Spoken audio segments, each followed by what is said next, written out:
May the words of my mouth and the meditations of all our hearts be pleasing to you, O Lord, our rock and redeemer.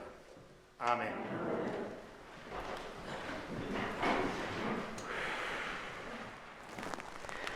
So Jesus said, "You are the light of the world. A city built on a hill cannot be hid. No one, after lighting a lamp, puts it under the bushel basket, but on the lampstand, and it gives light to all in the house." He also said, "You are the salt of the earth. But if salt has lost its taste, how can its saltiness be restored? It is no longer good for anything, but is thrown out and trampled underfoot." So as I was studying the gospel for this Sunday, two thoughts kept on intruding on my meditations. The first was this. Time after time, I found myself humming the song, "You Are the Light of the World," from the musical Godspell. I confess that I've seen it 5 or 6 times in the past 50 years. And when it continued popping up in my head over and over and over again this week, I thought to myself, you know what? I'll call Owen and Kim and ask them if they might do it instead of the sermon. But, that was the coward's way out. And I confess, right now, I'm humming it in my head. But the second thought I had was a bit puzzling.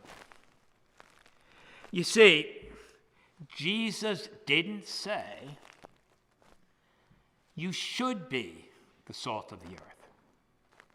You should be the light of the world." He didn't say, as a Christian, you might be the salt of the earth. You might be the light of the world. He didn't say, you could possibly be the salt of the earth. You could be the light of the world. But what he said emphatically, directly, and clearly was this: you are the salt. You are the light. What he's saying seems to be about here and now, as much as it was 2,000 years ago and to us today. It's the moment. So, that was puzzling to me. Let me explain. The passages we hear today are part and parcel of the Beatitudes, which we listened to last Sunday. And the introduction to this long story by Jesus begins actually in the chapter that came before the Beatitudes. Matthew describes the crowds who are following and listening to Jesus, as Matthew puts it, like this. They are made up of the sick, those who are afflicted with various diseases and pains, people possessed by demons, or having epilepsy, or afflicted with paralysis. And so to this crowd, Jesus tells them all sorts of things. Some of those things are prescriptive. He tells them specifically what they need to do to be saved, what they need to do to be his followers. But some of those things he tells them are clear statements about who he believes this mixed crowd of sick and afflicted, wounded, and cracked people are. They are blessed. They are salt. They are light. When I was a chaplain, I noticed that more often than not, when my Christian patients were confronted with severe illness, they often wondered what they had done to deserve that. They often thought that something they had done had caused God to turn away. In some ways, they believed that they needed to earn God's love, to earn his blessing, to be turned into salt and light. And that's a malady I have, and I think that's a malady that many of us Christians share. In the worst of times, sometimes we revert to the feelings that God is sort of like a Santa Claus. He's keeping a list of all of us when we are naughty or when we're nice. And worst of all, that we have to earn God's love. That's my conflict this morning. What is Jesus saying when he tells the people listening to him that they are salt and that they're light? How can that be? Don't we all fall short in our lives? And aren't we a little like those listeners in Matthew's gospel? And so, I decided to turn to a favorite pastor of mine and see what she had to say. Her name is Nadia Bolz-Weber. Oh, and I think I said this the last time I was here. She's a Lutheran pastor.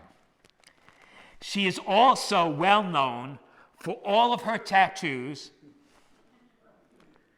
and the fact that she curses a lot, more than me. Joan likes it too, which I was kind of excited about. And though I'm not sure, I'm guessing she owns a Harley Davidson. But she has this wonderful knack for seeing things in new and different ways. Maybe because she's kind of new and different. And so I checked to see if she had ever talked about salt and light. So, Nadia pointed me to some lines in a song by Leonard Cohen, which is titled Anthem. And it goes like this. Ring the bells that still can ring. Forget your perfect offering. There is a crack in everything. That's how the light gets in. And I would suggest that's how the light gets out. The people who listen to Jesus utter these words. The people that listen to Jesus who utters these words about salt and light. They were sick, they were afflicted, they were wounded, and they were cracked. People in need of God. And maybe we sitting here today are not that different. Maybe we're all a little bit wounded, a little bit cracked. I'm definitely cracked. So I was trying to figure out how to end this.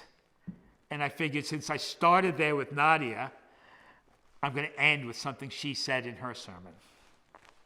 I think it's cool, by the way. In other words, you are a broken jerk, and Jesus trusts you. So don't wait until you feel as though you have met the conditions of being holy. Trust that Jesus knows what he is doing, and that you are already salt and light and love and blessing. Don't try and be it. Know that you already are it. And then, for the love of God, take it seriously. The world needs you. Let the people say amen.